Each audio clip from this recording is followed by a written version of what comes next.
Our Across the Aisle segment tonight. We talked about this last night with a Republican, so tonight we're going to talk about it with a Democrat. Airport workers at Chicago's O'Hare Airport are striking. They're demanding wage increases or they won't work. They're currently paid $10.50 an hour. That's the minimum wage in Chicago. And the workers striking are janitors, baggage handlers, cabin cleaners, and wheelchair attendants. They're demanding $15 an hour, hence their chance for Fight for 15. And joining me now to break it all down, history professor and author of Obama's America, a transformative vision of our national identity, Ian Reifowitz. Ian, good to see you. Always good to be here, Liz. All right, Ian, I'm going to ask you the same question that I asked yesterday to our Republican. And of course, I mean this with all due respect. This is purely the clinical question here. When we're talking about the workers striking here, these are not federal employees. These are not the pilots or the TSA agents, anybody contracted by the federal government. These are the janitors, the baggage handlers, the cabin cleaners, and the wheelchair attendants. The work they do is valuable. All work, no matter what it is, if it's an honest day's work, has dignity. But monetarily, is that type of work worth $15 an hour?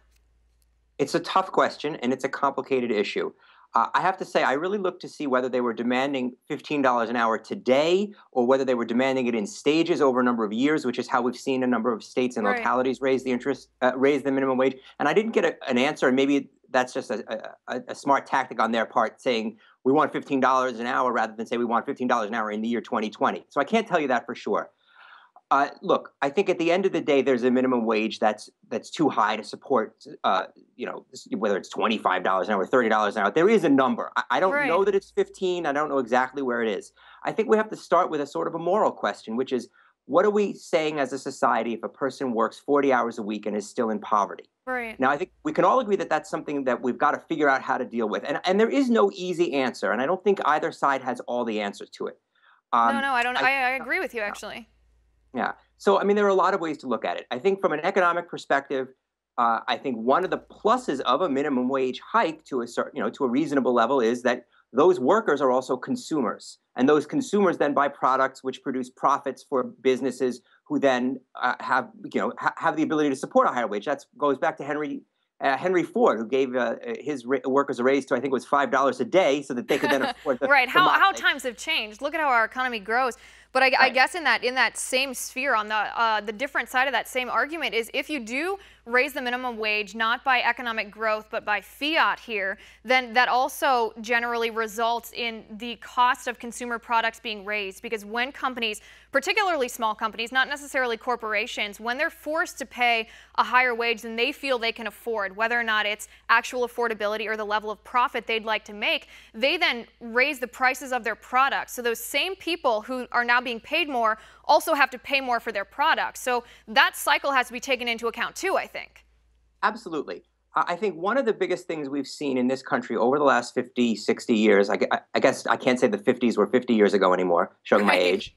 But if you look at the studies of CEOs, and yes, not every company is a big company with a CEO, but CEOs in general used to earn about 30 times the average wage of an employee in their company, and it's now 300. So in addition to possibly having to raise prices, one of the things we could do as a society is attempt to reestablish a culture where enough money is enough. And a CEO doesn't need to make 300 times what the average worker wage makes. And maybe that's another way we could increase the wages of employees. Now, one of the reasons that happened was there was a higher income tax bracket at the high end, and corporations and their high-level employees realized it didn't make a lot of sense above a certain level to shovel more salary onto a CEO's plate. And the money went back into whether it was wages or investments in plant or other things that do produce productivity and grow the pie, which really is the goal. Right, but I think you said it correctly at the beginning. That's a cultural thing that would have to be changed. Again, that wouldn't work if it was done by if it was forced by legislation, I should say. And I guess my other issue with this, Ian, is the fact that these jobs, some of them are replaceable. The work is valuable. That's not really in question, but it can be replaced by automation. We see this at McDonald's. They're replacing a lot of their cashiers with kiosks because of the forced minimum wage hikes. So it makes it difficult for these same people who are demanding a living wage to actually go out and earn any wage whatsoever, because they might not at this time have the skills to have a higher paid job, but they're being replaced by automation. Yeah, and that really is a question about where that level is that's too high. there is also another side of the equation for the McDonald's and their kiosks is if they get rid of enough workers, there won't be enough customers in those neighborhoods to buy the products. So there's an elasticity, and then there's an inelasticity on the other end as well. It's a very complicated situation. There are a lot of ways we could go. We as a society could say, all right, well, we're not going to raise the minimum wage because corporations, can't go above a certain level, but instead we'll increase the earned income tax credit. And we will reward work, and I believe that was Ronald Reagan's creation, that program. We can reward work through the tax code without overburdening customers or the employers, and we can even target that earned income tax credit towards employees who have children or who have dependents.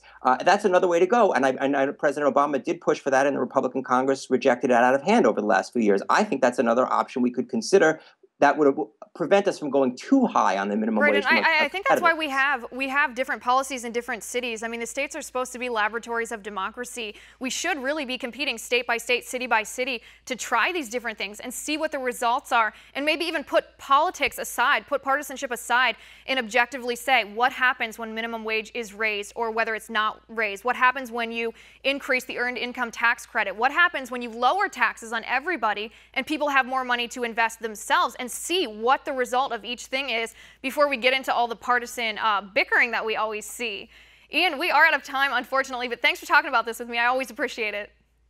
All right, guys, our next tipping point with Richard Spencer, his Nazi salute and the alt-right. We'll be right back.